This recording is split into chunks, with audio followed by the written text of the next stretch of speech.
Ladies and gentlemen, as it was the big story that all around the world was talking about, and that was Greta Thunberg suing Sweden over the climate crisis. Yes, just when you were at home thinking, what has Greta been up to after she trashed the latest the COP27 meeting for promoting false values? Well, taking to Twitter, Thunberg wrote, and I quote, "Today on Black Friday is the perfect day to sue the state over its insufficient climate policies.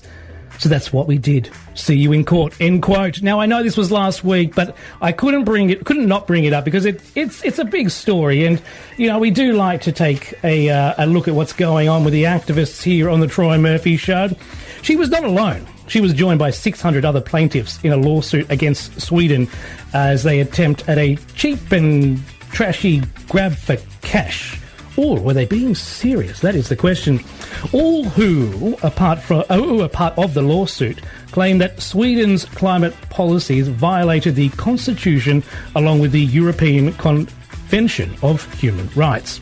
Now, from what I understand, Sweden adopted a climate law in 2017 requiring the government to work to reduce emissions of planet-warming gases toward the net zero target set for 2045, similar to what we have done here in Australia. And this group, well, they believe that the Swedish state has failed to meet the constitutional requirement to promote sustainable development, leading to a good environment for present and future generations.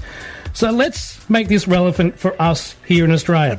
Remember in September when the Australian federal government passed a climate change bill ensuring Australians' emissions reduction target of 43% and then net zero emissions by 2050?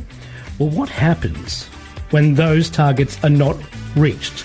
Will activists in Australia sue, or will Greta come down under in her non-polluting boat to have a crack at the Australian justice system? Good questions indeed. But let's look at the reality. As bold and as brave of a move as this is from Greta and her climate crew, good luck winning the case.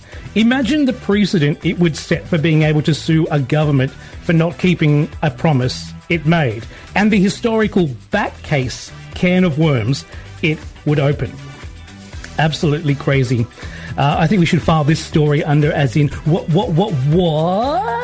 is going on? And maybe bookmark this for a follow-up as more details come available. Makes you realise, though, you should never get into arguments about climate change. It always turns into a heated debate. The Troy Murphy Show.